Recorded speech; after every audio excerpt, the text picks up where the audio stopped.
Hi, I'm Luke Kidgell and this is Uncommon. Hi, I'm Lewis Spears and this is Uncommon. This podcast is brought to you by Neuralle Media. Are you an entrepreneur or marketer who needs help making podcasts, video, or animation? Perhaps you don't have time to manage a freelancer or the budget to deal with an agency. Well, Neuralle Media can help you with simple and affordable content creation, saving you time and money by taking away the pain of producing that content. To learn more, head to neuralle.com/media. That's neuralle.com/media. Play around with our pricing or request a callback directly. Listeners to the show receive a special discount by using the promo code UNCOMMON. Welcome to another episode of Uncommon. My name's Jordan Michaelides and I'm your host. In this episode, I've got for you Luke Kidgell and Lewis Spears, both stand-up comics, YouTubers, co-hosts of the Luke and Lewis Show, and hosts of their own separate podcasts, Memoirs of a White Guy for Luke, and Spearhead Sundays for Lewis as well. After leaving radio in April, the boys are back, making more content than ever, posting twice a week with their joint podcast show, in addition to content they release on their own YouTube channels, podcasts, and of course, stand-up tours.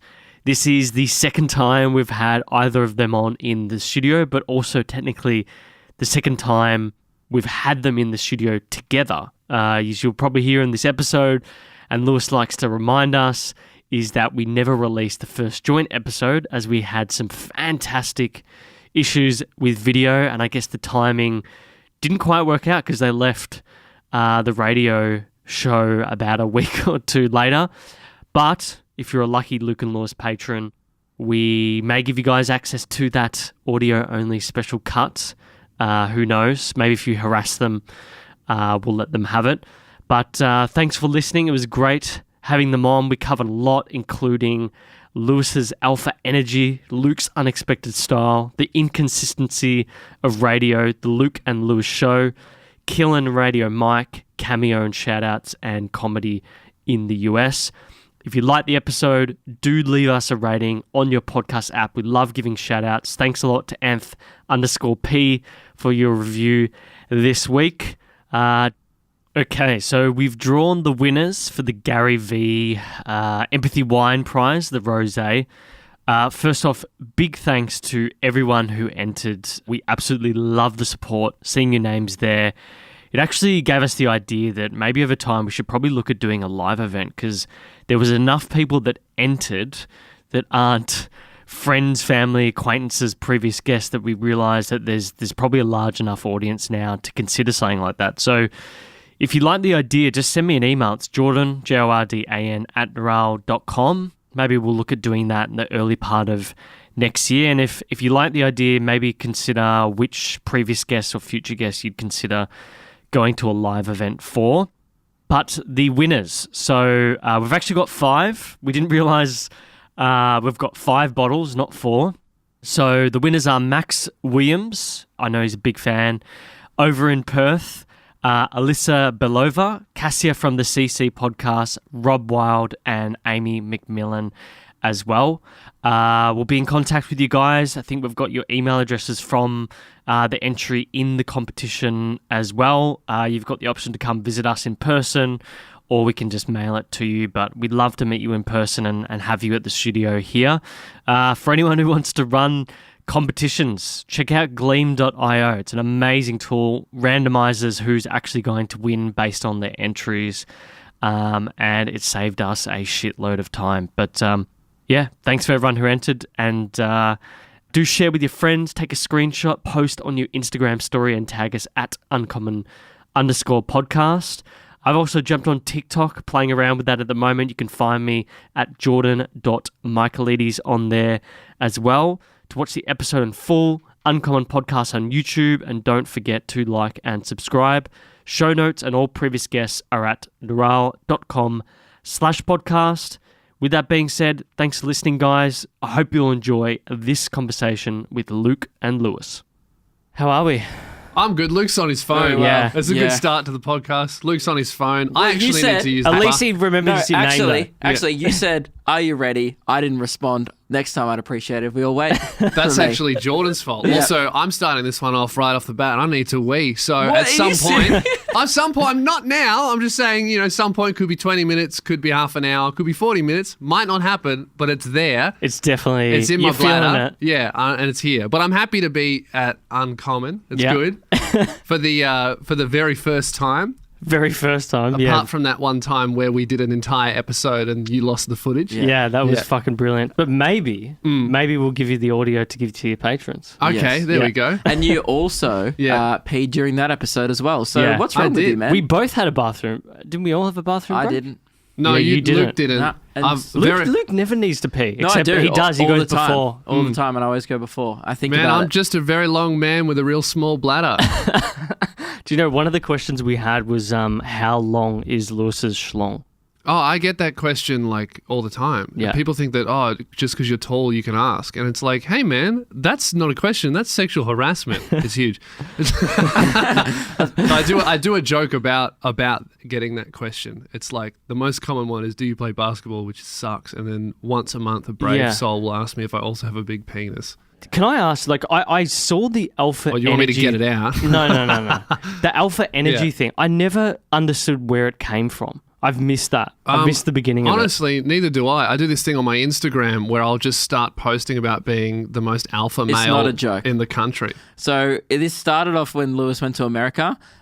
All of us back here in Australia could not work out. I received 4 messages, some from my friends, one from my brother. Message you. My girlfriend just going like, is Lewis joking? And I've known Lewis now, been my best friend for a few years. Yeah. I had no idea. I was like, this is something that he would be like, guys, I'm kidding, but also, unless, But the thing is, I did it once in a photo and it got all these comments of like people like enjoying Is it a joke? And then I was like, oh, people really don't like get it. this. I'll do it again. And now I just can't stop. Now people comment it on my shit. They're like, no matter what I'm doing, if someone takes a photo of me taking the bus like I'm on Centrelink and I just that's got out of funny. jail, people go, oh, that's the most alpha male I've ever seen on a bus. I don't even know if they're joking now. So, but where do you think it originally came from? You must Probably have seen from like me a just being fucking alpha as fuck, bro. fucking hell. I don't get it. Honestly, I don't know where it came from.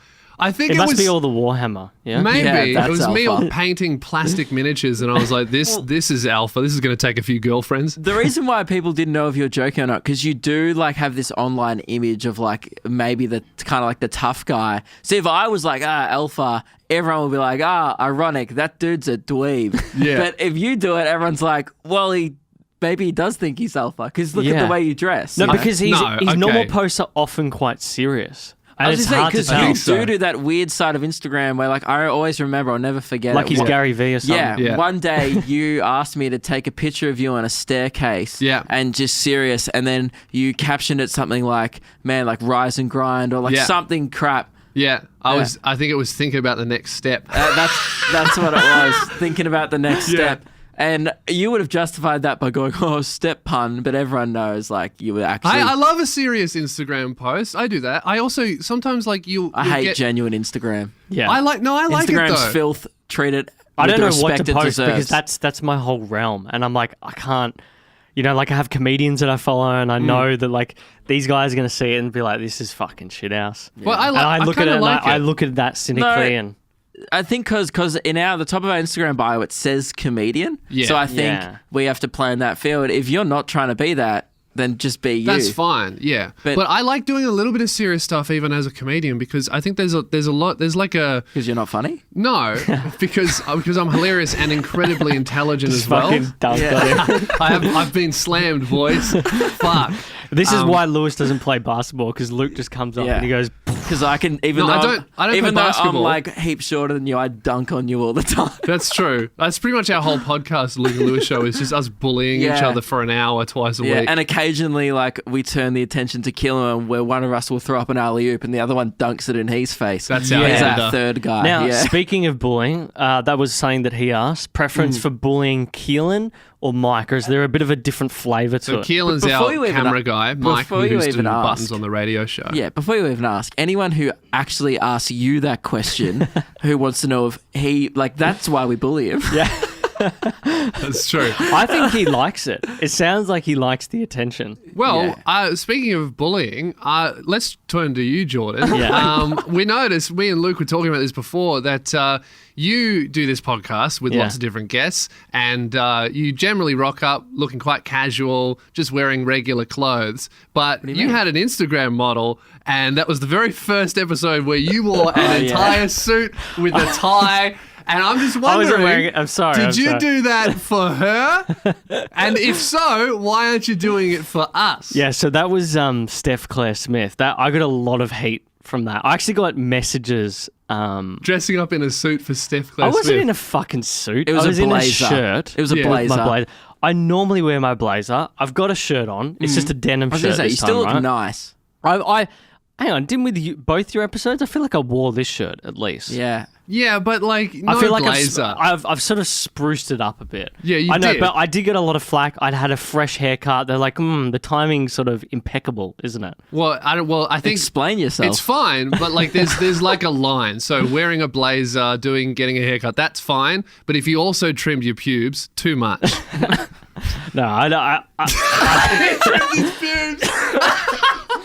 I'm gonna refer this to Steph. I'll let her give us the assessment. I don't know. I think it was just bad timing. I think I just look like a bit of a. I think it was perfect timing. to cut you some slack, I think she is one of the biggest guests you've probably had on the podcast. Yeah. I get the mindset of going, this one's important. Yeah.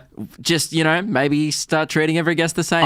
Actually, you know what? I didn't care how you treat the other guests, just us and Yeah. Steph Well, I think Smith. that we're very important as well. I've actually got a gift for you guys. Oh, okay. great. Yeah, Did you trim but your I don't pubes? know whether you like. Yeah, it's my. I've definitely trimmed my pubes, and I use the pubes to make you a little Hat. love heart on a card with a bottle of wine that we got for you. That's Wow. good. A special Gary V bottle of wine. That's great. Now, That's do you nice. know that I don't drink?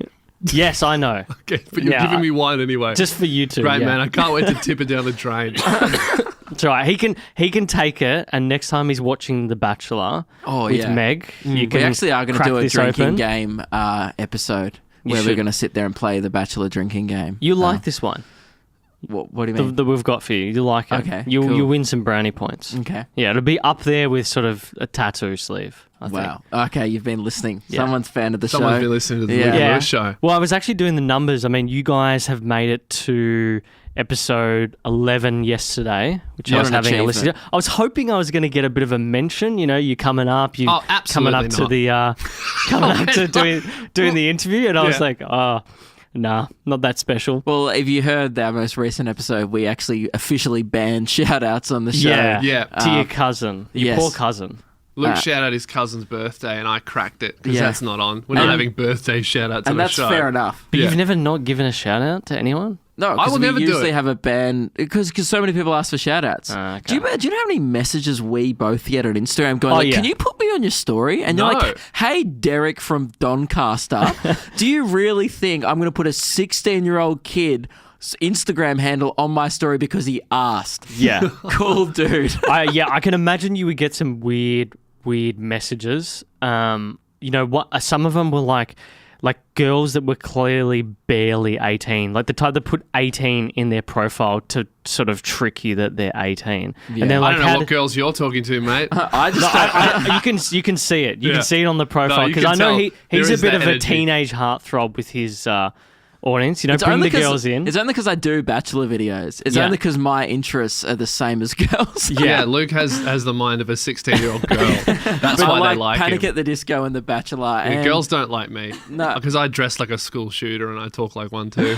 Well, but some of these questions are just like, geez, I don't know whether these guys can ever answer this. So, it's sort of like, it's not pandery, but it's a bit like, how's it being the two hottest comedians in Australia? as in type these stuff. are messages that you got. That we got as part of the Oh. questions, yeah. Oh, okay. I Yeah. didn't think you'd get stuff like that. I thought you'd just get stuff about Jeff and Big Spaghetti. Oh, no, that was courtesy of Lewis. I sent one of those in.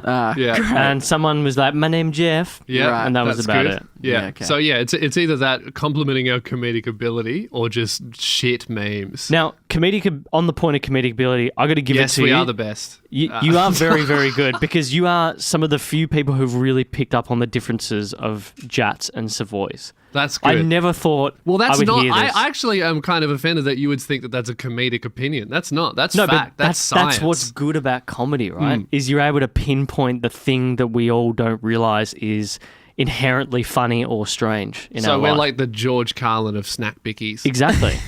You're like the young I think George that's a Carlin. field that we play in a lot. Actually, is Yeah. a weird Australian food-based comedy. Like I do it a lot with. I did it with Pineapple Zooper Doopers. Thinking of launching a new campaign actually to everyone needs to bin the little vegetables that come with 2-minute noodles. Who eats the veggies? Yeah, it's Yeah. always carrots and peas, though, Yeah. isn't it? And they're No one- weird and it's weird and dehydrated. frozen and- Yeah. They don't come back. Can you do something on chocolate bars? Like, we've been going to 7-Eleven a lot recently and just Yeah. sort of investigating. Like, they've still got Chomp there, Curly Whirlies. Who's eating those? I don't know. I had a Curly Whirly But we just tried because I had never had one. They're pretty good, but like I would never buy it Very again. chewy. I'm like Yeah. Very, very chewy. I'm like a top 40 kind of chocolate guy. I'm mainstream. I just What- eat the hits. I Okay, eat- so what's... Mars. yeah, I like plain chocolate Freddos, cherry ripes, Caramel anything in and a koala? favourites except for a Moro. I'm not touching that shit. I'm Okay. not an animal. What about you? I don't like sweet stuff that much. Yeah.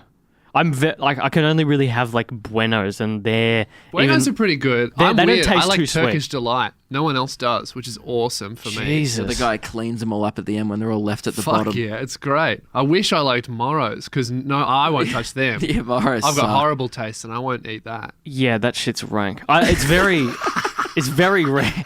It's very rare to find people who like Turkish Delight. So my dad loves Yeah, Turkish there's Delight, one in every but he family. grew up with having that shit, like Wow. but proper Is Turkish. he Delight. Turkish? He's Greek Cypriot. So Okay, well, so he would probably hate Turkish Delight, like the no, one, like he the loves chocolate it. bar. He thing. loves it. Oh, he loves He it. reckons they've improved it. Oh, really? I think he's fucking retarded. But it's I don't know I what. hope he's listening. Yeah, he doesn't listen unless like Why? Jeff. Because he's in a home. No. He's actually overseas. No, he only listens if he likes someone there in sport or politics. Right. So like a Jeff Kennett, he'll So listen to. Steph Claire Smith, he might skip that one. Yeah, he probably won't listen to that. Yeah. Unfortunately, but you guys, maybe. Oh, why? Because I, mean, look like I play basketball. Maybe I should introduce him to you. Yeah, right. Maybe I should. You Like, know? I mean, does he like comedy about Australian biscuits? He likes really crass comedy, so he would love Lewis. Yeah. But my mum doesn't, so he never. But not so much Luke. He would get around me, be like, "Oh, that boy say things no one should say." He would still find Luke funny, but I can tell that he really likes crass, rude Yeah. comedy. Mainly because my mum doesn't. I feel like I do still do quite crass comedy, but I just don't go. Maybe I don't make a point of Luke doing does it with a really smile. dark stuff. Yeah, true. I mean, I've got some pretty. Luke does do it. People are often surprised when they see me live. I think people see me live and go, "Oh shit!" Like, We always used to talk about, like, when we were on radio, like, people would always go, "Oh, how did Lewis get a job on radio? He's going to get him cancelled." Nah. But me and Luke always talked about, like, I would never be the one to get us cancelled from anything because I'd be the everyone one. expects it from me. People would be listening to Luke because I like him. He's a little bit softer. And then he would just say something heinous. It's definitely going to be Luke. I probably got us close to being fired more times than Lewis did. Yeah, Really? For sure. Like Lewis maybe dropped an F-bomb, but like in a fucking hell way on radio, like in a Yeah. non-offensive way. I said some pretty bad stuff. Yeah, Do you Luke- have an example? I don't that want you to wanna say talk it. about? The one about the I made that Virgin Lounge joke. Oh, yeah, that's right. Yeah, you shouldn't have. That one got me. I was like, oh, fuck. Yeah, I was just a bad error of judgment. It was something along the lines of terrorism some and joke Virgin about Lounge. terrorism, and Lewis said, That got you in trouble. Okay. No, it didn't get us in trouble. That's the thing. No one. We'll talk about this just before we start Yeah. recording. No one's one listening on listened Sunday to our night. show. Yeah. Like no one at the radio station listened. Yeah. So we never. Because we've now transitioned away from radio. Maybe not permanently, but whatever. We're doing Luke and Lewis show twice a week from my warehouse, and we just set up our own thing because it just got to a point where radio was great, radio was awesome, but it got a little bit frustrating having other people in control of your progression. Which is okay, but the main thing was having other people in control of how often we could do the show. Yeah. It became, like, if you were a listener or a fan, it became super hard to be a fan of the show because we were never on at a consistent time. We were like 12 to 2 for 6 months. Now we're on 6 to 8 on Sundays. Then we're 8 off to air for 10. a month. And now we're back 8 to 10. And Yeah. we're off and on. And people just didn't know And when the we were name on. of the show kept getting changed. Yeah. Like it went We from hated that. Luke and Lewis to lunch to just Luke and Lewis. Then it was like the Sunday experiment. And then it was with just Luke and Lewis. with Luke and Lewis. And it Yeah. was just, we couldn't even keep up. I Yeah. think you know, Literally- interviewing you both individually. Then when we did that original interview, timing was great because What a few happened weeks, to that one? Well, we still got it. You still got it? Yeah, we Is it still ever got it. coming out? Only for your patrons. I'm just going to keep bringing it up. Comments are going to be full of release the original. But it was good timing because 2 weeks later, you guys left to do your own thing. And I could tell during that interview as well that you guys are just so driven that to be, it was like you almost had a glass ceiling in a way. You needed to go do something well, else. we were like, we radio is interesting in the sense that like you can be the, sorry. Hang on, before we move on. Yeah. Is that glass ceiling saying a reference to Willy Wonka when they shoot through the glass ceiling at the end? It's just a general term to say like you've reached Is that- your sort of maximum potential. I don't know where it came from, hey? Yeah. Because No- it's no- like it's often talked about in terms of like sexism and Yeah, yeah. gender equality. Yeah. But where did the actual term come from? I don't know. It's a good question. Is it because it looks like there is no ceiling, but there is? Yeah. Maybe. Shouldn't have brought it up, guys. Keep talking. Yeah. I just wanted to know if you were referencing Charlie and the Chocolate Factory. Well, I was saying It's a good analogy though. a frustrating thing about any kind of mainstream media that's not the internet is that we could be the best show in the world, right? With the most fans or whatever. But if all of the Drive and Breakfast, all the big radio shows have contracts for the next 3 years, What do too you do? bad. Yeah.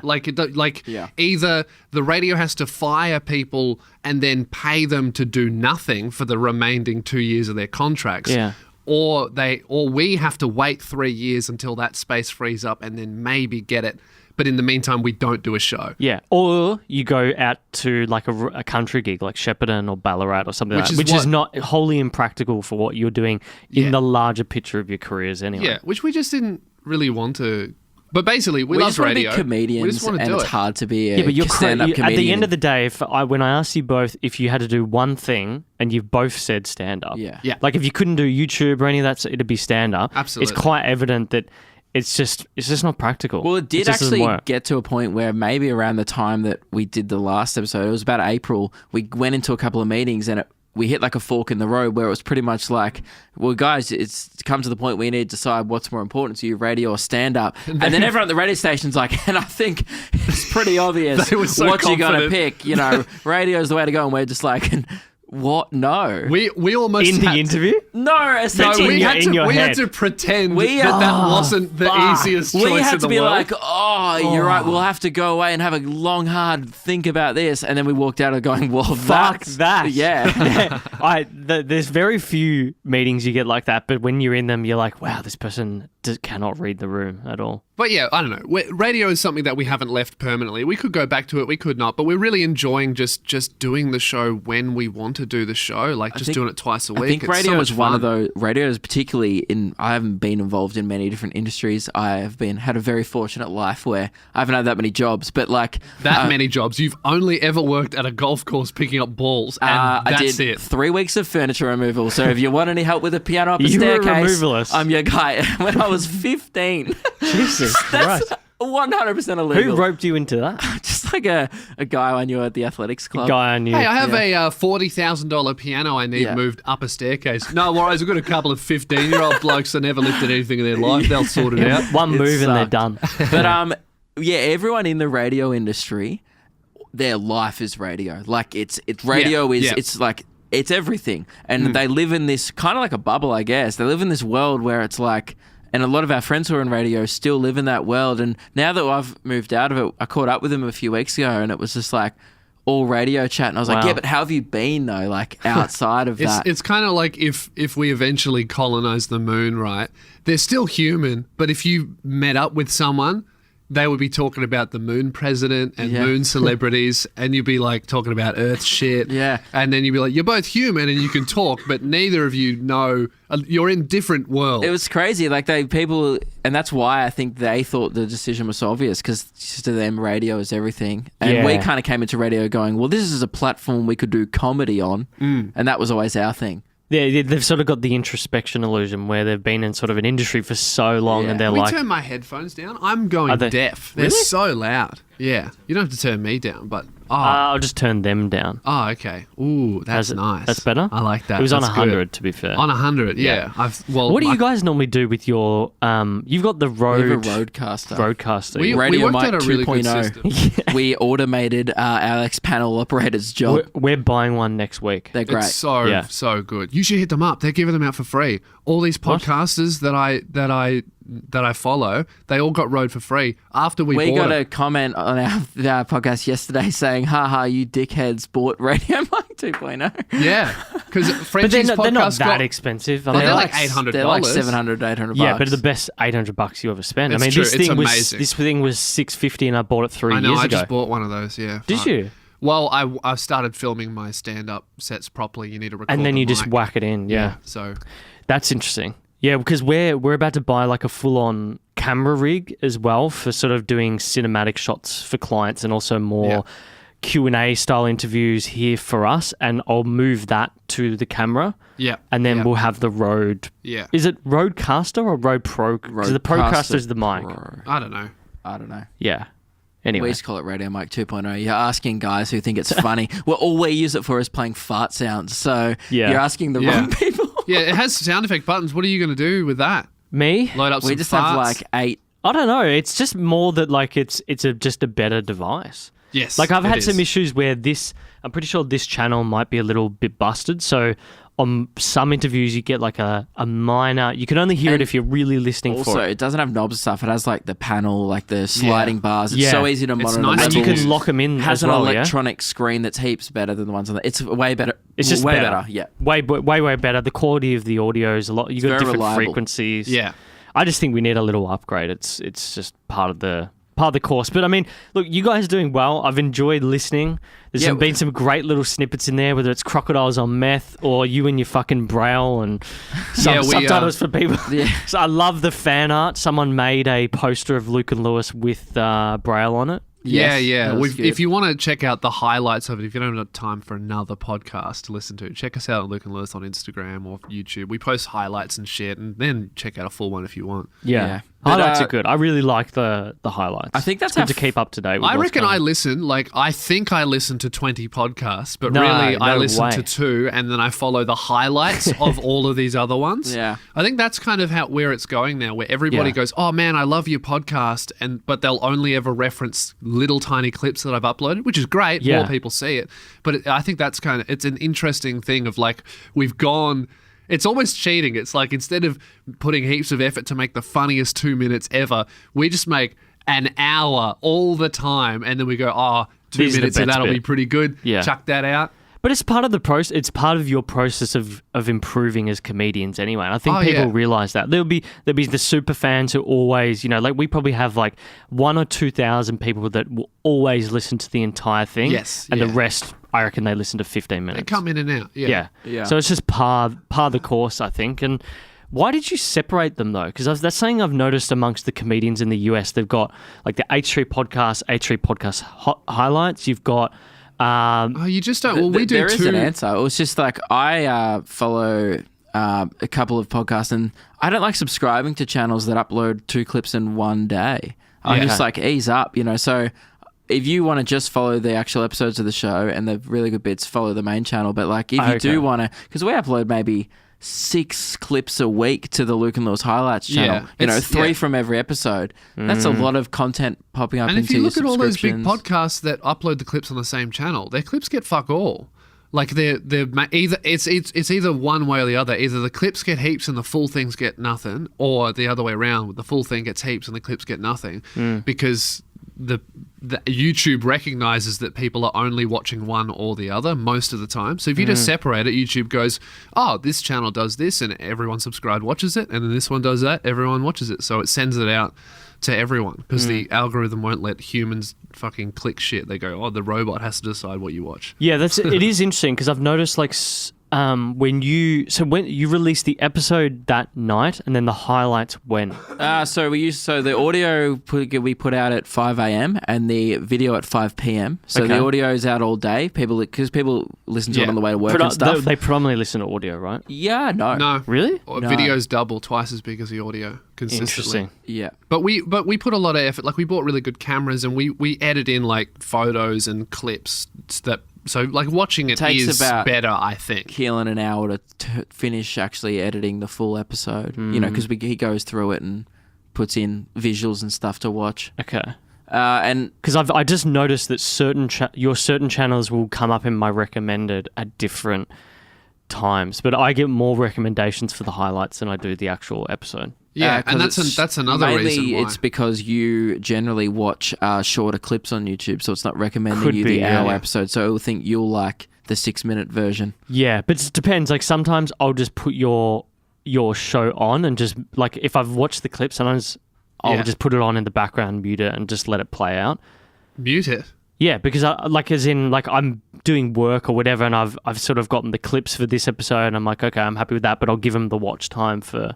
Oh, that's so weird. What a mad dog! Well, because I know what it's like. It's all about the watch time. It is true. It is. I mean, at home, I've got 30,000 computers in my basement just playing my own shit. I'm actually not a big YouTuber at all. It's all me. I don't know though if YouTube is. Like, is YouTube able to measure what portion is on mute and what portion is listened to? I would say that the amount of people watching an hour on mute, you're the only cunt. Yeah, like I don't think they need to factor that in. I don't think anyone's doing. No, that. but like no idea. because I could be listening to half an hour of the episode and I'm like, okay, fuck, I'm gonna go to a meeting. I'll just leave. I'll let it play out. I don't have time to come back to it. I'll watch the clips. World's busiest man doesn't have time to click. You don't even have to click pause. You just click the screen. You're like, fuck, too stressed. There's so many, dude. There's so many podcasts that I have that I'm subscribed to and whatnot. You have to be strategic about how much you listen to. You almost do. Yeah, there's so much shit out there, like entertainment, like even not just video, like there's streaming services, and I read and I like comic books, so there's so much shit out there now. Yeah. I've found that the more stuff I start doing, the less I consume, because I'm just like so... spending so much time doing all of our own stuff and my own stuff. It's like I do 3 podcasts a week minimum, plus there's stuff like this. This week, actually, do you know what? I've done 4 podcasts in the last 3 days. Yeah, I think that for Luke and I, really like this year, I think we had a few tours and we were making a bit of money from the radio thing. Like we really took the output of content and doing it and treated it seriously and like, let's try and put out as much high quality shit as possible. And I think that's really the future because there's so much shit out there. Like I'm a fan of maybe 20 video creators and 10 podcasts and I like reading and this and that. Like you have to put out like multiple videos a week because someone like me is only going to watch one of them. I'll miss the other one. And I'll only watch half of that one that I actually clicked on. Yeah. So it's like you got to be putting out so much shit, you know? It's true though. It's just there's now like what's the word? It's like there's a fire hose of content sort of. Yeah, I don't think it's oversaturated though. No. I just think that it's that it's so easy to watch a little bit of stuff every day now that like if you're not doing that, you'll kind of get missed. My favorite podcast while I'm eating sometimes. That's how I consume the morning is when I typically consume a lot. Yeah. It's true. What have you guys learned though? I mean, one of the interesting questions that I said was that we got on Instagram was someone who was like, your consistent earning income with radio versus the podcast you're doing now, which I had a good chuckle at.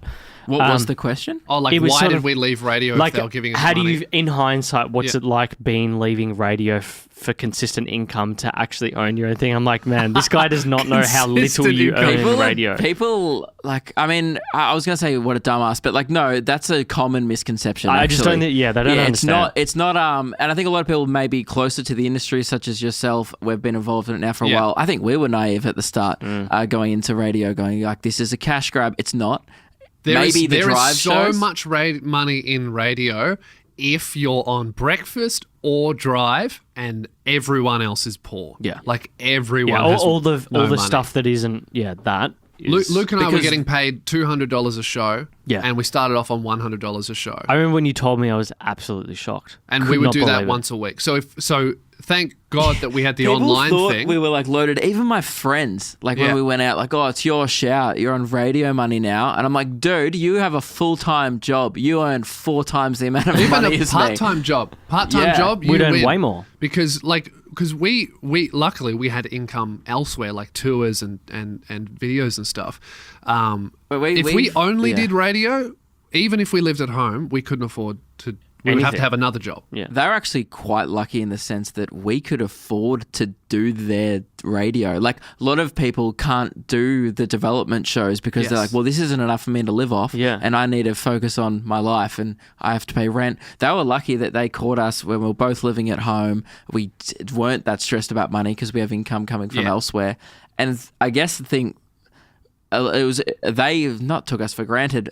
I'm not saying that, but like it was just a fortunate situation where it Yeah, did, it was the a only reason why- win-win. that's the only reason why it did work for a year and a half is And because that's we why weren't that desperate for the That's why money. it finished, because it got to a point where they were like, "Oh, mate, if you want to keep doing radio, you can make 60 grand a year moving to a regional town." And both Luke and I were like, No way. "We'll lose money if Yeah. we do that." We could just work a little bit harder at the online stuff and, like pull in a similar amount. If we have a good tour and ticket sales are going well, online stuff's going well, Patreon, a mix of all those things, it's like, why would I spend my life? The main point is I don't want to go to Shepparton, but You don't. You Yeah. don't at all. And I think as well, what will happen is you will earn way more money doing it on your own. Well, I honestly it's not think- even about that. We like It's don't not about care. money. I understand. I live I- at home, but so as I a caveat, as Yeah. capping that downside, I think you will. Well, I think, and Hopefully. also that's kind of why the reason we did radio is because we wanted to do radio. We didn't really care about the money at first. Like, we just wanted, it made us funnier, I think. Like, I've noticed just from especially it being live, and it's like whatever you say goes out, so be funny right now. I reckon it's made me funnier on stage, like our show better, stuff like this. Oh, like yeah. I'm just So you can so think on much your more- feet a bit more. It'll Yeah, never like be a crowd thing. work and stuff. Crowd work for my stand-up was really my weak point. Luke's always been good at it. That was where I was always weaker. But I reckon the radio show really helped me lift that part of my stand-up game. And it definitely, that was another thing I wanted to speak about, 'cause we didn't actually get to talk about last time, was the riffing of ideas. Like, how do you guys, what's the process now with the show? Because now you don't have anyone telling you, okay, you got to listen back to this clip. This is what we're going to talk about today. Here's the run sheet. How are you thinking about all of We've that? kind of We've pretty retained much- as much as we could of the planning process. We've pretty much always had creative control over our show where we were the ones going, we're talking about this. Can you get up the clip? That's how we used to do it. Okay. So if there were producers, we'd be like, hey, we want to talk about this. Can you find that quote of like your Donald Trump or whoever saying that, and then grab it? Now we just... We were kind of like, we were not lucky. We were kind of smart in the sense that we went into radio and both of us were like, this is our first foray into something where other people have input, and it's, we have bosses and we're not in control of it. So we kind of went in and we were like, we're doing this. This is the show for 3 months of this is what we're doing. And then we got so far into this is what the show is. People started trying to change it and it just wouldn't move. Yeah, we just wouldn't let anyone touch the creative side of it. That's that was good, the though. only thing that we gave a shit about was like... And the quality of the show. And do you think there is where you learnt, things that you've taken on now, just structuring? But I mean, yeah, it's we still sort do of different. segments. It's different though. We still do segments though. Like we still actually carry it across some segments that we did on radio, like where Lewis will expose a business or we still have celeb sound spots, effects. sound effects. And we haven't done this yet, but we want to start adding in calls, maybe pranks or whatever, just like the phone element, maybe even getting listeners to call us or we call listeners who email us or whatever. Like we like all the creative elements that radio does that podcasting really isn't doing at all. Yeah. Like that kind of stuff. Like I don't know a single podcast that has sound effects or heaps of listener input we loved that radio does really, really well. So I think we just took all the stuff that we liked from radio creatively and then also planning behind the scenes wise and then took it to our show. Actually, with this new show is maybe 50% of the ideas of how we come up with it actually revolves around the audience and the show. So sometimes we go, oh, I had a funny story on the weekend. I'll tell you about that on the podcast. But often it's like going through emails. We spent about an hour before every show sorting through all the emails we got through the week. And, often some How of them many are great. emails do you get, by the way? So many. But since we started again, holy shit. Like at least 30 to 40 after each episode. Yeah. And if they're crap, we just kind of we just go through. A lot of them are crap. A lot of them are crap. and a lot of them are like, hey guys, heads up. And it's like a thing yeah, we know, whatever.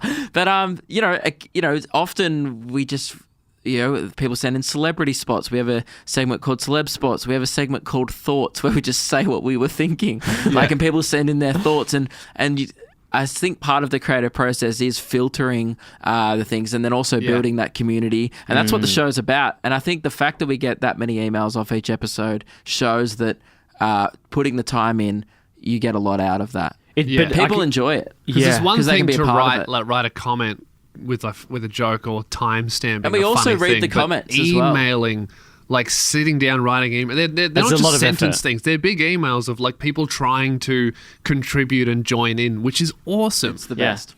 Yeah, I think there isn't. I was just thinking about that. There isn't really, at least in Australia. Well, no, definitely not in Australia. Well, I'd say Hamish and Andy is the definition of the People show, and I grew up listening to them, and that was easily always my favorite part of their show was the community that they built around it. And I remember thinking, deciding, well, whatever I do, and I started it when I started my own podcast. I remember I've thought about this since. Remember in 2017, I did episode 50 of Memoirs of a White Guy. I think it was before a You Don't Know Me video. I didn't have much of a following at all. Maybe small. 10,000 likes on Facebook. I got 50 people to come to the Yarra River to look for a pigeon that didn't exist. And they all knew that it wasn't real. So it's just looking for Peter Pigeon. And that was this ongoing joke in the podcast is I saw a fat bird one day. Let's see if we can find this fat bird. 50 people came out of their houses for 3 hours and Lewis and I did a joint podcast. And that was probably the first Luke and Lewis thing we ever did. Yeah, people showed up wearing stuff and... People bought binoculars, ways to look for the bird. Someone bought a pigeon mask so he could twerk and be a lady pigeon to attract the bird. Yeah. And everyone knew that it wasn't real. Everyone knew that we weren't going to find the bird. And I was thinking about that. Reminds me of Amy Shark. I was like, that's Reminds crazy. me of Charles Manson.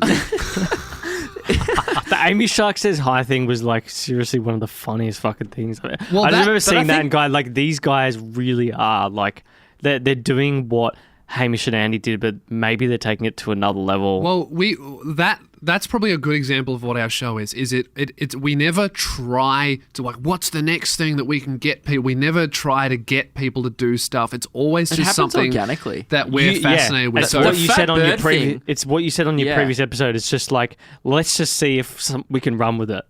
Come up with something ridiculous. For every Amy Shark or Savoy Jats thing, we throw out so much stuff, and when we never know what's going to be the big thing until we get the feedback from the audience. The Savoy thing was completely accidental. Yeah. We just were talking about it and we did one break about it on 4 minutes. Triple M, 4 minutes. And then we did an Instagram poll going, what do you guys like better, Savoys or Jats? And it only because of the listeners voted came back identical either side. I think it was 768 votes either side. Exactly. Right? Jeez. So it wasn't averaged 50-50. We were refreshing it at the end of the 24 hours up. The next time we came in, it was been 24 hours and we're like, there's a minute to go and it's neck and neck. What will win? Dead even. So, and then we came back on the radio, we're like, we have to talk about this. We divided a nation with this Bicky shit and then it just took off. But that was accidental because we were just I don't know, who knows what will win? Probably Savoys because they're heaps better. Just on a segue on that, I cannot believe, how could you like Jats? It's so gross, aren't they? They crumble in your what mouth. is it in it? So it's we like talked a about this. Malt. We talked about this for 6 months. We worked out why people like Jats. The reason why, and all these Jats eaters are going to be so angry. Oh, Jats is better.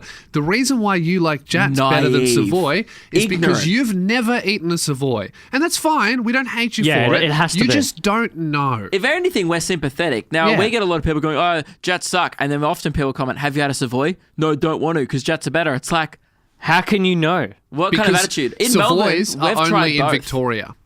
So No, and Tasmania. And Victoria and Tasmania, Savoys only get shipped there, but we get both. So everyone in Melbourne has tried both and understands that Savoys is better. Everyone else in the country has only ever had Jats, and that's their Bicky. And this is how good Savoys are, because we're severely outnumbered as Savoy boys in Melbourne, Savoy boys. right? But there's Jats rats in WA, Queensland, New South Wales, way more population-wise, yet 50-50 say like Savoys, which means there is a much stronger community of Savoy, way more passionate because they're better bickies down south, and we know that. And I think it's, if anything, the rest of the country is just a laughing stock to us. But it's clearly, like, it's objectively better. Objectively better. The Like, only it's thing not, that... there's nothing subjective about it. It's like the biscuit tastes strange. Ask anyone who's had it versus a Savoy. I've got testimonials. Great ones. Celebrity, internet celebrity, Jackson Fairbairn, Lachlan Fairbairn, boys from Adelaide, came to the Melbourne Comedy Festival this year,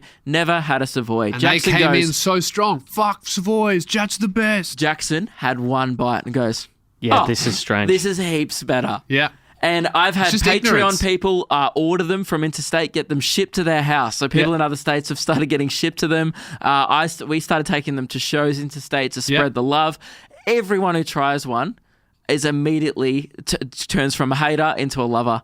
And we just stumble across that. I have to say the only thing that Savoy boys and Jats rats do agree on is that a Clicks fix is all right every now and then. yeah. Clicks, fucking hell. Clicks and peanut butter? Was that? Oh, man. Okay, so what did you guys have on your Savoys? Mine was cabana and sort of cheese. Just Raw Severe dogging, Savoys. man. Raw dogging. Straight down, no dip. My brother put butter on it. That's weird. Yeah, that's okay. He was French weird about onion, butter. actually, he would how I pick prefer butter. to eat them. You guys pickers of butter? He would actually pick butter. No, knife. Yeah. He would grab it with his finger. Put his finger in I've it. never That's seen He gross. also He's an ate animal. cat food at He should the be age put of in a 5. cage. Yeah, he's a bit of an animal. I think your brother's... He's on the same spectrum your dad is. Well, he may actually be on the... He's a fucking genius. He's got like an IQ of 135. Yeah, but doesn't know how to use a knife. Yeah, but I bet he can only fucking eat things if they're red or something. No, he's not that much on the spectrum. But just quickly before we move on from Bickies, I had been meaning to bring up to you, what are your thoughts on TikToks? I had them again on the weekend. Fantastic. They're I used to always when I was- underrated. TikToks were like, great. I always wanted, Mum never had sugar or sweet Another stuff in the Arnott's house, but Bicky. TikToks every now and then. Did they come in the combo pack? When I was in kinder, they did. They did, yeah. That's what it was. You They were had the best of the combo Anzacs, pack. Chocky Ripples, teddy bear biscuits, chocolate teddy bears, and TikToks. You And know I your would- Bickies. Oh yeah, I would always divert away. Anzacs You were were in always a last. Bicky house, huh? Yeah, Some we were- people had like Bicky house. Like you go to your friend's house and be like, Yeah. "Oh, would you like a biscuit?" And you're like, "Yeah, what do you got?" And he goes, "Mate, I got everything." Yeah. And they open up the Bicky drawer and you're like, "Oh, my mum sucks." No, So I reported to child services. We were only have deprived. Clicks. This sucks. We were deprived. So what would happen is Mum would buy only those packs when they were on special, right? Yep. And they were massive family packs. And then what would happen is it would be like a race to the bottom, basically, because they were so people would basically stash them. Or they would just devour them all within 2 days. Which I feel like is what should happen, because if you just have them all the time, you just end up don't appreciating the Bicky or with diabetes. Both not good options. Well, my brother's got type 1 diabetes. There you go. But that is hereditary, though, so it's a little bit different. But yes, we were thoroughly deprived of sweet things as kids.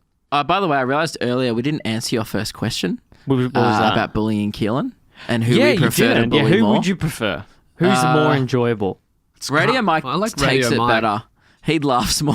Keelan, sometimes I don't like. He does know it's a joke, but I think sometimes, maybe I think because Lewis and Keelan hang out a lot more than me and Keelan do. Okay. So I feel like when Lewis shits on Keelan, they have like this relationship of like, yeah, like we're with each other every day. Yeah. I get it. I feel like sometimes I'll say a joke about Keelan on he'll the just same go, level, "Oh." and Keelan might go, "Oh," and I'm like, "Oh, okay, sorry." Oh, sorry, man.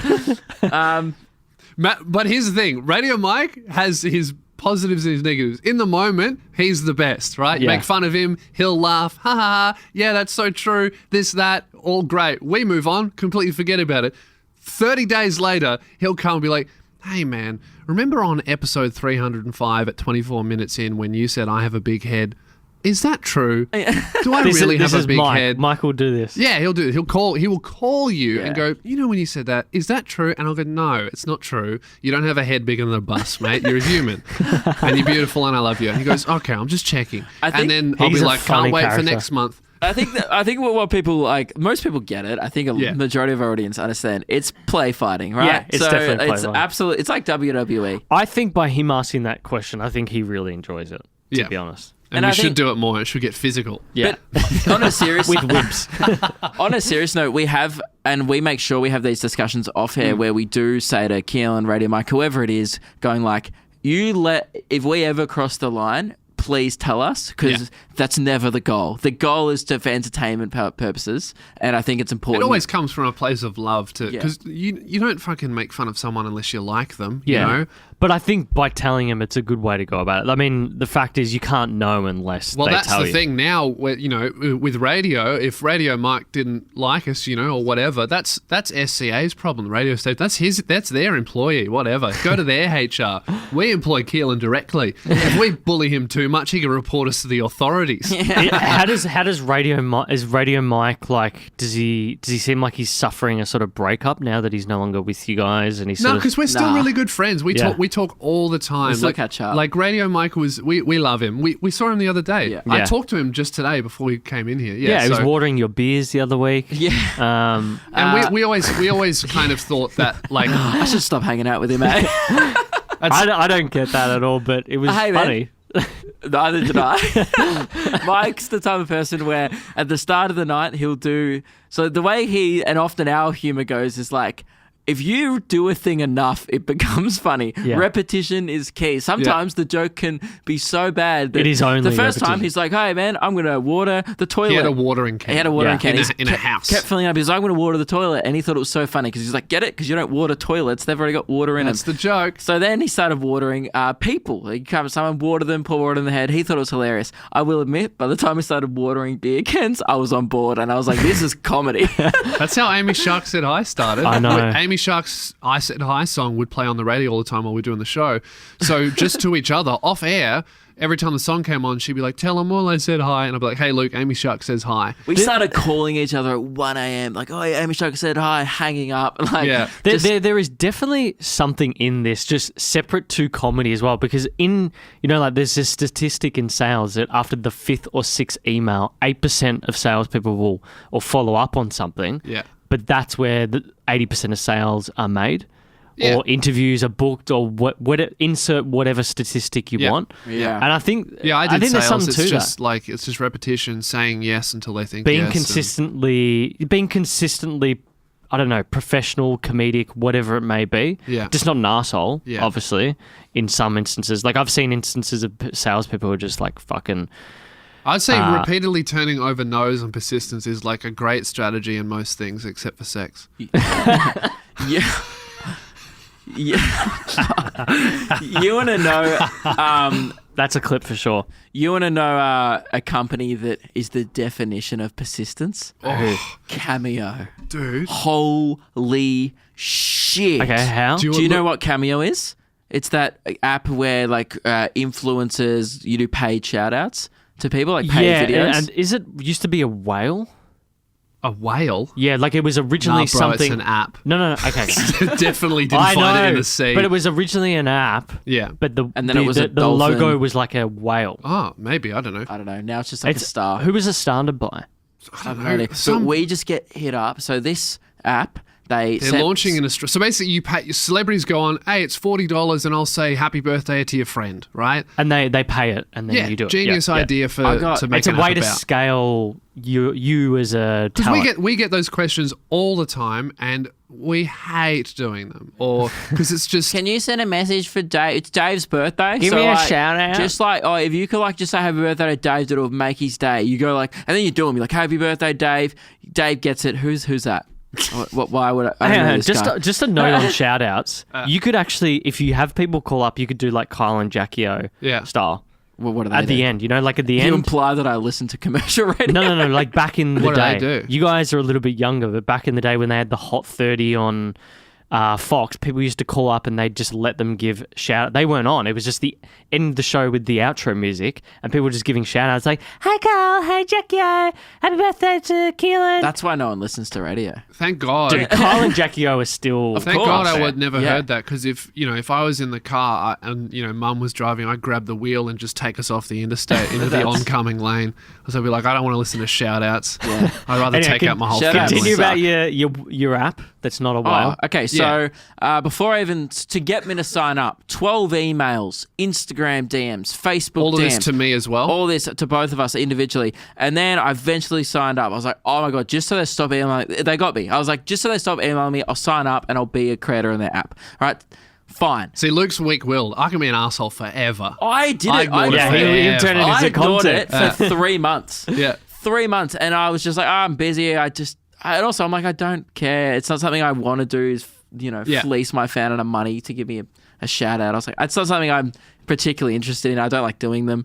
By the way, book me on Cameo and I'll hate it. And then I'm going to be doing this I later. signed up, right?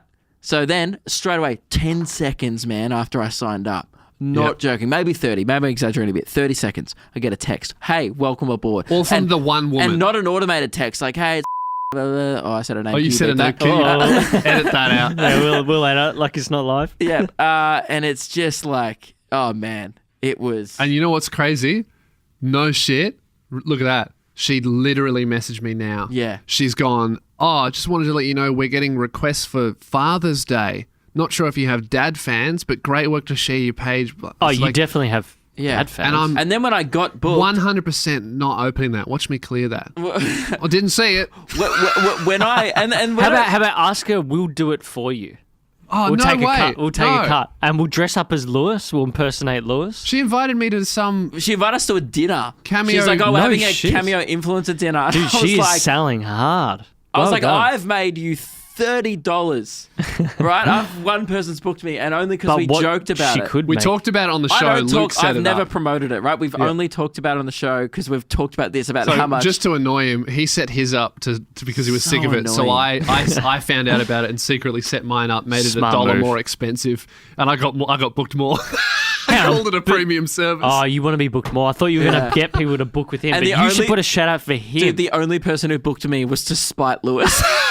Yeah, that's what I mean. Like you, I but, only got 3. Like Luke got 1, I Yeah. got 3. but so- you also know he hates it, so Yeah. you should put out a shout out know. on your Instagram for them to go Yeah. go book him with him. By the way, I have nothing against, and good on this app. Like, make your money, whatever, hustle. I get the hustle. I I think respect it's a smart their hustle. idea. I think that I think it's a cool app. like because even just for the fact that you can get like fucking Charlie Sheen with his coked out puffy face to wish you happy birthday. Some birds. That's awesome. Or I like, was thinking of getting paying Soldier Boy to do one for my podcast. Like Just for stuff the like that joke. is funny. Yeah. Like That would be cool. get Soldier Boy to tell us to crank that 3 times. That'd be sick. Like Yeah. I'd pay $200 for There's that. there's something like this in. I remember like working in the crypto world. There's a thing called Earn, and it's Yeah. like you can respond to an email or a question. And they can nominate how much they pay you, but it's like earned in crypto and some shit like that. But Yeah. it's a cool idea. I think it's sort of, for people who are personalities, this is not a task you want to be doing regularly because there's no, Well, you're no, already yeah. engaging your audience. I Yeah. think There's no that's- real monetary benefit. I think that's why I actually don't like doing it that much. It's not because I don't want to send people videos, I spend so much time actually replying to people and Yeah. Instagram DMs Yeah. and stuff for free, replying to emails from our podcast, my podcast. I spend so much of my life engaging with my community. The last thing I want to do is hold up my phone and Yeah, I think the way you got to look at it is it's sort of like a VIP experience. You might have, Yeah. you do a show, there's some people who get a VIP experience, some yeah. people who line up and get signed stuff, but Well, I don't if you mind do, it. if you do a bit of both, I'd rather just You're sort of blending it. People meet me after the show if they want to get a one-on-one. I'd just come to a show, and then Yeah. that's when I'm more than happy to that's what hang out with that's people. the best thing is you do when you do the show because talking whatever online that's whatever reading shit. Oh, this is so funny. I died. I don't know if that's true. I don't know if you're real. Whatever. But when you do a show for even if it's 10 fans, hundreds of fans, whatever, it's the best feeling to see their faces, see them enjoy it, and then afterwards talk about what was your favorite part. I like this, I like that, and actually engage with the people who like obviously really like you because they, you know, they spent hours getting to the show. They booked the tickets a month ago and this and that. That's really the best part. Yeah, and you also incentivize that behavior as well. Yeah, for sure. Like you want people to come see you. Oh, absolutely. Like this is true for Luke as well. Like our stand-up is by far better than anything that we do online because that's what we put the most effort into. Like we're stand-up comedians first, and then the online stuff for free is great, and we put a lot of effort into it. But really, if we're being honest, it's the stuff that wasn't good enough for the stage. Because if it was the good stuff, we like put in it to my our notes, priority. like when we're like, oh, what do we have to talk about today? I'll go through them. I just be like, nah, too good. Like I'm not going to talk about that on the podcast. That could be a bit, and I won't even bring it up because I'm like, it just even if it could be a bit, I won't mention it on any other. Yeah, and you platform. guys do a lot of shows midweek. I've noticed, like at least 2 a week, I think right? like this week I've done 4. Last week I did 5. I think I do probably a little bit more, but I think Lewis is also busier in other areas. Yeah. Well, that was one of the things that was missed from when the other recording was... Where's that? What happened to that? Only for your patrons. I think it's just a thing where like it's what actually makes me happy. Yeah. Like I could do a podcast all day and be like, yeah, I had a productive day. But if I go out and do 5 minutes a gig, I can come home and be like, I've had a really productive day. But this is also the thing that defines your friendship as well. That, you know, the fact that you met at this shisha bar, doesn't matter that he forgot your name. The fact that you guys bonded over that you weren't both there to leech off other people and just we were there to get craft, good at stand-up. Just get good is what really... and that's what we're still here for. Like, we're still just trying to get better. It's so obvious. It is very, very obvious to see that amongst you guys. Like, there's certain comedians that you see, and there's some that... Like, I can tell you guys, I think of all the people I've met, it's obvious how hardworking you both are. Well, you have to. And you're in a very unique scenario where you've got the two of you together to lean on. It is, and that I've noticed actually Neil and Friendly Geordies just started their own podcast. Yeah, I think collaboration on like air, you know, our podcast is great publicly, but I think off air and what our friendship behind the scenes, I don't think either of us would be in the same position we would be in without each other. Yeah. You know, like there's been times where, you know, one of us has been like struggling with a thing or just like, oh, I don't know how to get this done, and you know, Lewis has offered me a lot of advice. You know, I've done the same for him. And I think it's I think it's almost like having a business partner in a way. It's easier to do work with someone than by yourself. Yeah, for sure. And Lewis really paved the way for a lot of online creators because you were one of the first. Yeah. In terms of doing online and stand-up. I remember you had a podcast before. I didn't even know what a podcast was. Yeah, that was with I was like, oh, Hamish and Andy have one of those. Who was Elliot and Carla Colourful and Nothing Inc. We did that, only ran for like 15 episodes or whatever, but then I had a solo one, and that was like... I'd say that's still out there. So that's still happening. I thought I was late to the podcast game. I started mine like early 2017. I was like, man, I can't Luke come was in worried this about late. being late, and I was like, dude... It's just beginning. The only person in Australia that at the time doing a solo podcast, I couldn't think of another person. When I started, I just went straight into like the top 50 on iTunes because there were no podcasts. Like it was crazy. I'm telling you, it is still open slather. Like, oh yeah, especially in Australia. I am an absolute nobody. And I have 2,000 people that listen actively every week. If you had told me that 2 years ago, I would have fucking pissed myself laughing. Yeah. It's just there's and all the other podcasts, by the way, that aren't Australian that are in the top sort of charts, they're just the dregs of people listening to your Joe Rogans and your Gary V's and all that. The dregs. No, but do you know what I mean? Like they're the peasants. They don't know anything about crypto. Not the Do you know what I mean? Like they're doing it because they watch them on YouTube or whatever. Well, when they find local talent, I think that is very. That's the thing. Like there's like. With especially when I started, like there was no Australians, and even Luke says that I paved the way, but before me it was Alex Williamson. And if you really want to talk about, I think just so you paved the way in the world of you know, like obviously not sketches online though, other people doing that and touring shows, but like in really like making it like a business and being like. Yeah. Getting a community of fans, doing podcasts, different types of content, and consistently too. Consistently, yeah. The other people who are like you know, doing bogan sketches and like stuff like that, and then selling a lot of tickets from that. but I think like it's changed. If you just did sketches now on Facebook, no one will give a shit about you. Yeah. I think you're one of the first people who like, you became like a guy that was like, oh, I just want to follow him. Like I want to follow his life, not just his videos. Like I people always like a saw- personality. I Yeah. always saw that, and I always talked about that. It's like people liking. This is true for any Frenchie creative did it thing. really well, actually. People at the start. liking your videos and people liking you are two completely different things. Like there are people that I know that are like easily more than 10 times bigger than me numbers-wise online, but they've done shows and they can't fill their rooms because people like their videos, they don't like the person. Because they don't know who the person is, because their personality isn't in their videos. Yeah. You know what I mean? And I think that's where that consistency comes in, because you see consistency in different mediums is where you get different elements of that person's personality. Every year For sure. I'm Yeah. shocked at actually how many tickets I sell.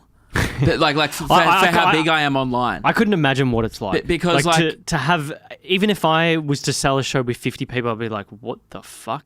No, but it's crazy because like I don't even have 100,000 subscribers on YouTube. I've got 76,000. Really? And I sold well over 3,000 tickets this year. Yeah. And the ratio of, and you know, not all those people are from Australia, so I probably have maybe Out of those less than 100,000 people, maybe only 40,000 Yeah. people could actually see Luke. 40,000 people maybe in the vicinity of a city that I'm going to, right? Yeah. So, and then 3,000 people are coming. That's almost 10%. 10% of Like, the people that's that could see are coming. I think that's a very high Yeah, definitely. turnover, like, you know, bums Yeah. on seats to how many people are watching your videos. Very good conversion rate. A very good conversion rate. That's better than bums on seats. Yeah. I don't rate that. Very.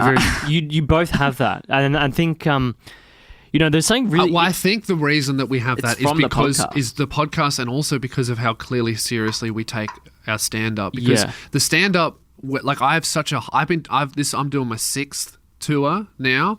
So, and I've got such a high return audience, and so does Luke now, because we just put effort into, every year you see us, you see a brand new hour you've never seen before, and we're a lot better than last year. And last year was good. Yeah, you most know. people come back, which is why the shows keep getting Well, bigger. I think there's a few things to this, and this is a point that I want to touch on that we had in that prior episode that I've now taken to apply in my and own where space. did you take that episode? Where did that it's go? Just for your patrons. Right. Interesting. So there's the consistency thing, right? Yes. There's also when you had when I sat down with you, that really drove me to get video. Yeah. Because that was the last I remember episode. I told you. I said, remember what are you doing? I went out the next day and I bought these Oh, really? cameras. Yeah. Good. I'm glad that I did so that. So there's the focus on improvement, Yeah. always improving in that element. But I think the big thing as well is particular to audience. So when we were talking about the US, if you Yeah. remember, and you can Yeah. give us the Lou review on that in a second. Because I just got back from there. You were just about to go, but The Blue Review. Your life is a meme. but Oh, yeah. I think it was sucks. It was the thing about you start local. And then you start increasing. Like, you know, you have a focus on a suburb, then suburbs, then the city, then the state. Then That's literally how the internet works. The internet works geographically. Social media, at least, works geographically with reach. And I think after that interview, that's when we've really started to go to another level. We've still got a few things to do, but there's, you know, like that's when I really started to notice different types of guests that were like I cut off. What I realized is I've been pitching people who are out of state and wasting hours on people who are out of state, and half the time, you know, are things going to line up with them coming here? They're doing a tour, whatever it may be. And so I just started focusing on Melbourne only and just being the best in Melbourne possibly. That's how I started. I started doing my biggest videos were literally about the Melbourne nightclub scene. Yeah. Which is like people from Melbourne aged 18 to 22 and then a couple of 17-year-olds that want to go clubbing. That is a tiny audience, but I built it from there. And then from those people, I expanded and I got their friends and this and that. And now still to this day, I started in 2012. So what is it? 7-8 years since I started.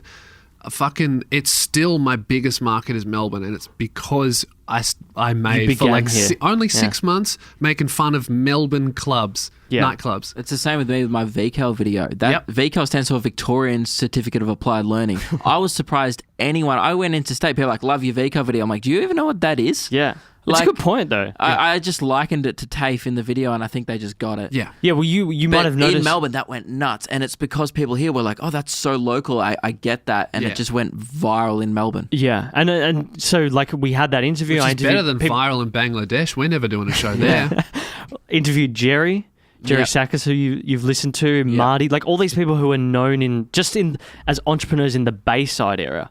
That was where I wanted, and that is where it's really like the engagement has really started to kick off. I think in particular, but that was really informative for me, and I think a lot of people could learn a lot from that. Is start local and gradually go up. And so for you guys now, it's thinking about things like the US. And that's what we spoke about, the fact that you can go over there and 7 shows. You could do 7 shows in all of Australia, but you could also do 7 shows just on just in California. You could. That's what I was about to say. You could do 7 shows in New York. Yeah. Like there's bigger different than the areas. ones that You we could do a do. show in Brooklyn, Jersey, Manhattan, Queens, that area. and that's like doing a show in. People. I would talk to people when I was over there last year, and people don't go. Like I was like, oh, would you go to a show in Brooklyn? Like if you live in Manhattan, they're like, why would I go out there? Yeah. Because everything's just there. They'll just go to that. Yeah. I was there in New York for a week, and I was like like 30 minutes I on the totally subway. get it. I wouldn't There's go just so anywhere many else. people, It's yeah. half an hour. I drive like 50 minutes to get to the city every day, and I consider it nothing. But yeah. New York's just that compact. So what was you? I know you were there with Andrew Schultz for a bit. How did you see America now that you've been over?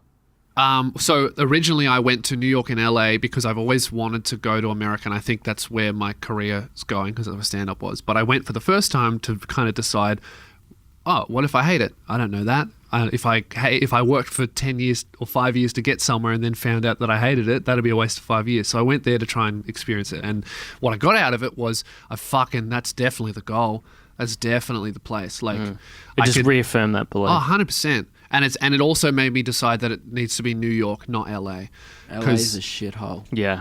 LA was not It is good. a terrible place. And also New York, I was there for a week and I did 3 comedy clubs, and one of them was on like a weeknight at a really good time, packed crowd.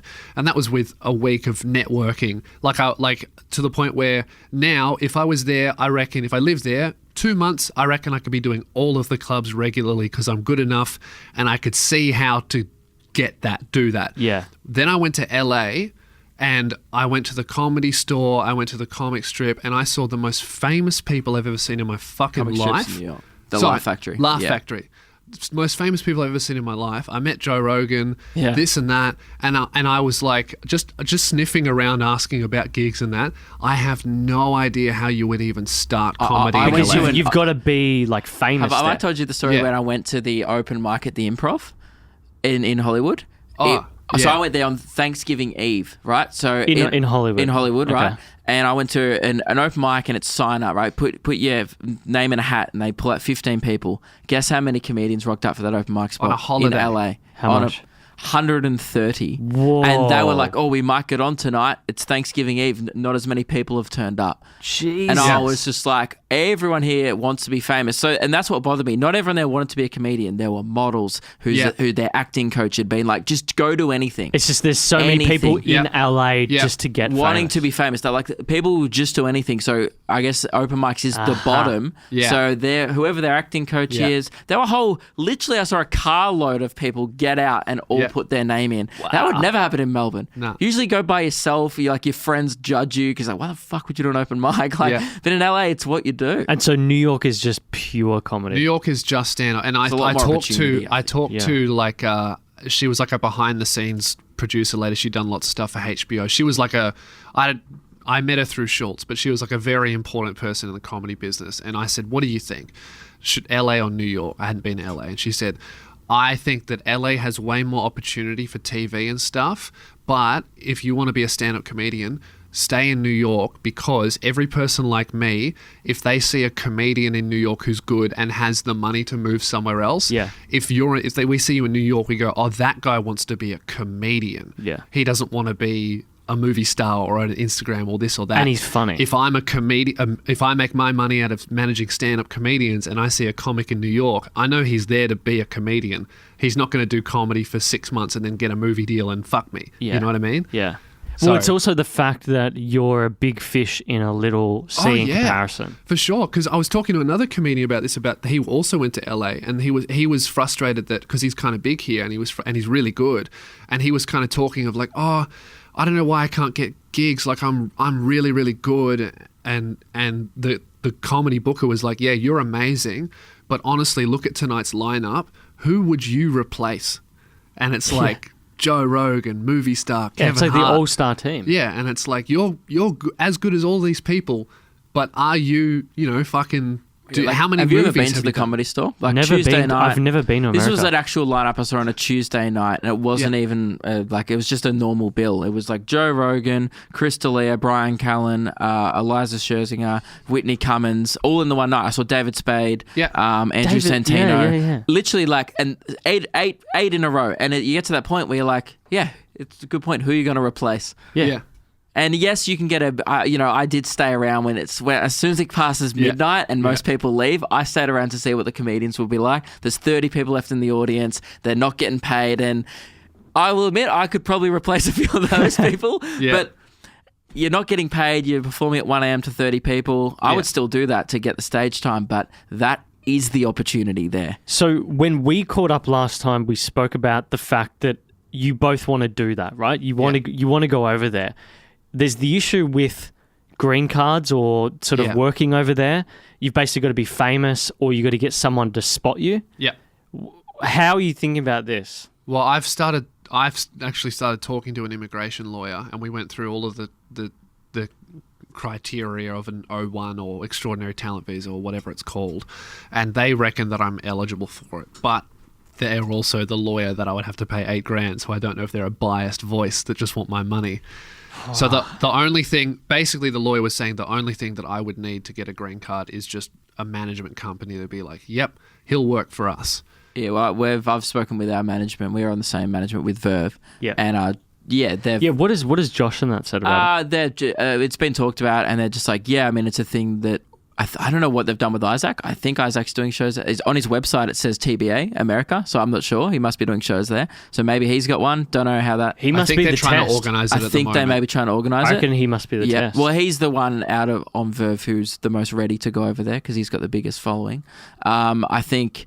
They went over there with Lewis and they've set up a lot of meetings with a few big labels. So pretty much you need a management here and a management there who's willing to take you on because you technically need to prove that you're going over there to work. To make money. Essentially what it is they have to do a logbook of what you're doing there every day. So you need to be big enough to make it worth their time logging everything you do. Yeah. So that's money for them. They don't want to do that. So you need to be making a company money essentially over there for them to get it for you. Yeah. So you need to be in a position where you can at least be booked at colleges and be making good money every night. It is a weird thing. I kind of understood more about it talking to the immigration lawyer. It's this weird thing of like, so you can't get a green card without a business actually offering you work. And then I was like, but how can I get an offer of work if I don't have a green card? And the lawyer said, I know that's a fuck around, but that's just how it is. Because it's like basically the company has to hire you instead of an American on the off chance that you get approved for a green card. Yeah. So that's the thing you need to make. The stars have to align. Yes. Well, I know just from experience. But it's underway. The company I used to work for, they have an office in LA. They'll sponsor you. So we don't have any, unless you've got like a criminal record, no one's ever had an issue getting a green card. Yeah, right. Yeah. So, but that's why I think I am mainly looking towards the UK next. I would be looking towards America. I have a bigger following there, but it's so difficult to work there. It's just a pain in the ass. So I think I'm going to, at least we've both been talking about maybe going to the UK, hopefully in the next year or so, and I think doing something, moment, even if it's just Edinburgh or like trying something over there where we can, because it's so scary booking a room on the other side of the world. I've never been there before and going, will anyone show up? Yeah. That's crazy. So hopefully it's just a risk, you know? But I think for me, I'm just going to be going to America once or twice a year from now. That's what I was thinking. Like, do you just go over there, do meetups, something like that? No, I don't want to do meetups because like It's more they just suck. networking. You don't want to do a meetup because hey, fans, come hang out with me in the street and not talk to me because there's 50 other people there. Okay. Fuck that. Come to a show and I'll do something for you. Okay. And then you can meet me after. So it's just basically when you're over there for the amount of time you got, it's just completely unproductive. That's what YouTubers do that don't have any other skills. They're like, meet me in a park and I'll take a photo with you because that's all I got. And that's fine, but that's just not what either of us want to be, I think. Yeah. No, I think you're quite serious. You're both quite serious about comedy, and I think it shows. What does the future hold then? What are you most excited about for this year? Well, I got my tour, No Slide season coming up. That starts in 2 weeks. That'll be the biggest tour I've ever done. So I'm super excited about that. Tickets are going crazy this year, which is fucking awesome. Except for Gympie. I'm going to Gympie. I've sold 10 tickets to Gympie. Like it's like Gympie. To the point where it's like that's the one that starts first. That's in 2 weeks. I always Should've forget where booked it. Gympie is, and then I look it up and I was like, I looked it up after Lewis got booked there and I was like, well, I'm not going there. Why Yeah. did you book there? Oh, management thought it was a good idea. It wasn't. Bit of an error. I think because I look at my ticket sales, I'm like, man, I am killing it. And then I get to Gympie and I go, why am I going there? Yeah, you're like, is that a mistake? I actually thought it was a mistake. Yeah. But the rest of it's going well. I'm looking forward to the tour. I got a little TV pilot in the works that I filmed in LA. That's big and top secret. That's coming out soon. Okay. That'll be cool. Nice. Yeah. What about you? I have a comedy special coming out in September. yeah. That's right. First ever one. Shot it in May in Brisbane. It was the biggest show I've ever done. That was cool. Yeah. And I was like, best material of the last 3 years that's not online already. I'm looking forward to seeing that because I didn't get to see your show. During Comedy Fest. It was a lot of this year's show, maybe 50% of this year's show, and then It's good. 50% older stuff. Yeah. Interesting. And are you going to film yours, yeah?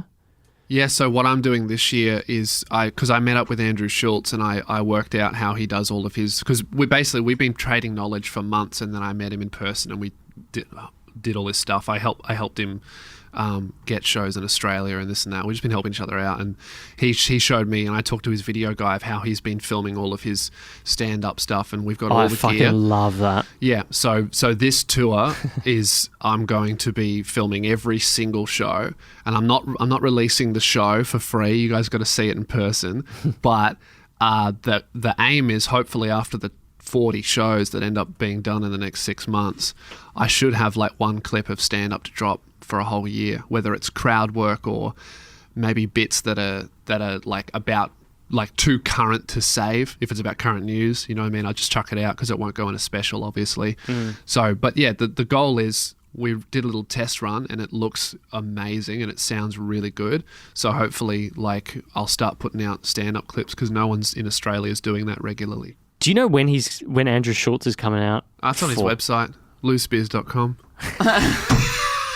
I got to say though, he I at think the he's moment, coming October. he's probably leading when it comes to having clips of stand-up clips on his profile. I He's regret really not good. doing it this year. I just wasn't in the financial position to do it because you It's have to expensive. pay someone to come with you and stuff. So you've got to pay for a camera. You've got to plug that thing into the mic. Oh yeah, I mean Into the the sort of camera we the- got's like I do over s- $4,000. I do so much crowd work at my And shows. you bought it? Yeah, we own it because you Well, have to. hang on, the camera that you use for... Podcast, yeah. Yeah, No shit. because it makes sense because you need a camera that you can put all the way at the back that has such a good zoom, and then also needs to film in 4K so it catches the whole stage. But then you can do digital zooms that aren't all blurry and fucked. Because otherwise, you have to have 3 people to get different camera angles and shit. Yeah. And that's way more expensive than just getting a good camera. I'll have to ask you about the model off air because we're I'll looking tell you at... what it is. What is it? The NXR 2000 or something. Okay. I thought you were about to say the Sony A7. I'm disappointed that you guys did that off air after just agreeing to do it off. Anyway. Sorry. Oh, there. Yeah, I know. Okay. But I tell you what, I'm I've actually never lost the footage of a podcast. Don't get me fucking started. You should see like what we did to try and recover that. We went I to this know. company that like recovers codecs, and like I was there for an hour and a half with this Scottish guy, and I couldn't understand a fucking word he said. I just spent $293 on a video to recover 18 minutes of footage. Are they in the city? No, I just did it online. Yeah. Yeah, so I got we spent a scammed. month. I got scammed as Yeah. well. Stellar Video Repair. Does that ring a bell? Yeah, I did a lot of research. That one came up. I didn't do it that. They recovered it, but what happened was it would jump every 5 seconds. Yeah. on your They're on always your video corrupted. after they're always corrupted middle of the thing. But so there's it a looks fine website at the that start. fixed it, but it cost me so much money. You have to pay per minute. It was ridiculous. Oh Jesus, we paid it like 100 Aussie. It was like 75 American, and then I got the bank to reverse the charge because like this is a fucking scam. Yeah. Good. And then we went to that company, and the guy was just like, "Man, you can't recover it because it didn't wrap the file or some shit like that." I was just like, "Well, I won't be making that mistake again." We'll see. This one hasn't come out yet. Yeah, just don't fucking do not touch these. Hey, you did it. All right, we need to ask you some rapid fire questions to finish us off. Yep. We had an interesting one. If you were an emoji, what would you be? An emoji? Yeah. I would quit life. If I was an emoji. If you could describe you as an emoji, what would it be? The big cash bag. Yeah. No, the flying money, dude. Flying money. Yeah, if I'm flying cash. That's how I describe my career. If I was to describe me, I would say the P face because I'm a cheeky bugger. Okay. No, my one is absolutely the finger. The finger? The middle finger, yeah, for sure. I love that one. Yeah, I was thinking the finger or like the microphone thing because you've got a powerful, loud voice. Do I? Yeah. Oh, Particularly when you have that laugh and you get the quite head an arching back. alpha laugh. Here we go. 5 favorite non-musical sounds. What? Who has 5? Wet fart, sneeze. A fart followed by a sneeze. The Yeah. funniest noise on earth. That's the kind of shit we worked out on radio.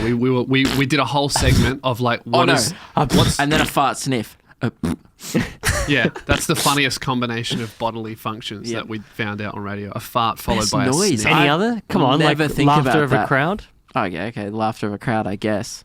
Laughter of a crowd followed by all of the guys going in the crowd going, please have sex with my girlfriend, fuck my wife. That's good. That happens a lot. Sound of a standing ovation, which we get all the time. Yeah. All right, we'll cap it at don't that. And end the show. maybe just this ka-ching. Yeah. Because that kind of relates back to my whole career thing. Yeah. Love it. Yeah. All The right, sound of me depositing checks. So How much were your pants, Luke? no comment. $20. Yeah, because I'm a minimalist. Luke likes money in the bank instead of jeans. That's his favorite ornament. Just cash in the bank. all right, is there a movie or doco that you've watched recently that you'd like to recommend to the audience? Oh, yeah. I haven't watched it recently, but I watched, it's called Meal Ticket. It was at the Melbourne International Film Festival. I love it. It is about, I watched it when comedy had just started to look good for me.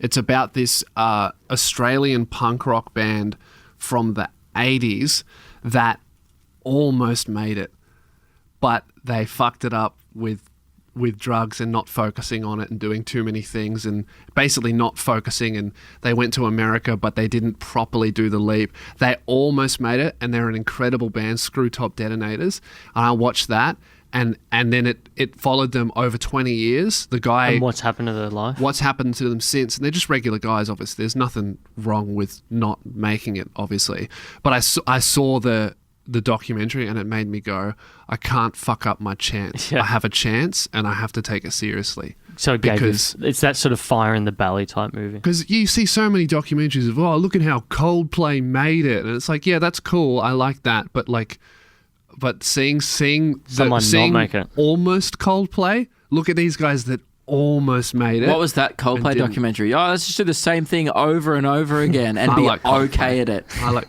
I like Coldplay. Yeah. That sounds like how you dress. And I'm killing it, just like Coldplay. You could be in Coldplay. You look like a guy who's in Coldplay. I dress Could. like how Coldplay's music sounds. Yeah.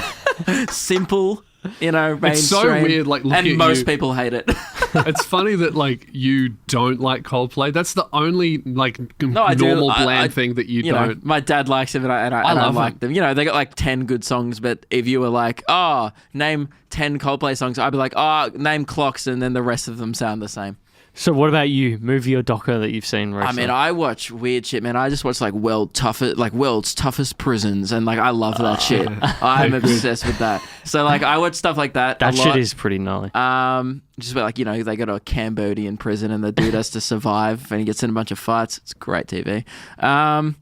an actual serious one, I don't know. I like one thing I've always liked is that Conan doco where he gets fired from. I don't know. Yeah, what's we it spoke called? about that. Yeah, he gets fired from The Tonight Show, and then he's banned from going on TV for 6 months. So he just goes F you and goes on this massive national tour, and he sells out. And like my favorite scene is when they're in the office and they tweet the ticket link, and then like 2 minutes they're like, all right, Chicago sold out. And there's like 3,000 seat room. Yeah, it's sold out in like 20 and minutes or something. and it was just cool because he was sitting there in the room and all these shows are selling out, and he's like, all right, I gotta write a show. And it's the process of writing under pressure so that I cool. love. Ooh, I have not seen. So, do you remember the name of the doco?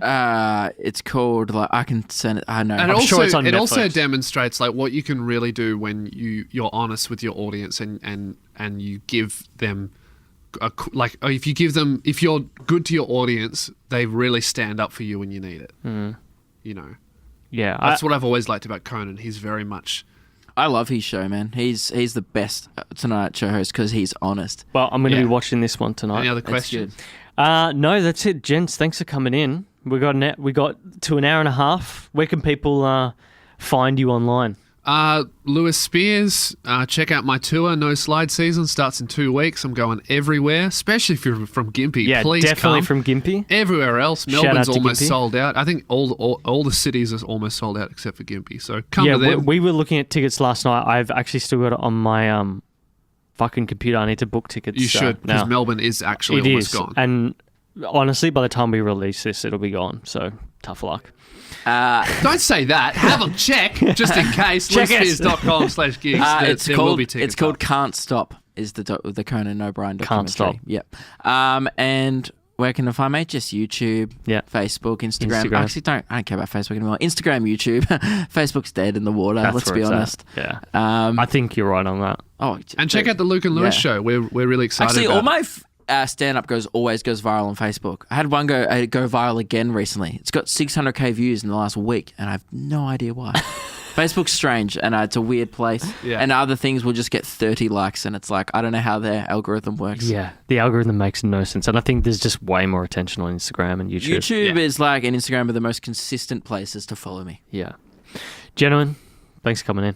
Thanks for having us. And Lewis, Thanks, mate. well done for not peeing. Yeah. I didn't pee. You're welcome, mate. And Hey, I may also get a parking fine as well. Oh, really? That's good. Yeah. Great. Well, Thanks, hey, guys. mate.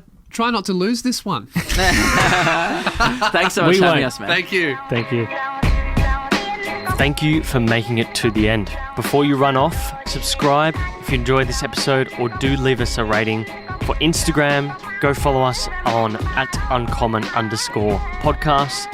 For YouTube, search Uncommon Podcast, and don't forget to subscribe if you're watching this video. Also give us a like or leave a comment on what you thought about the episode. But until next time, thanks so much for listening.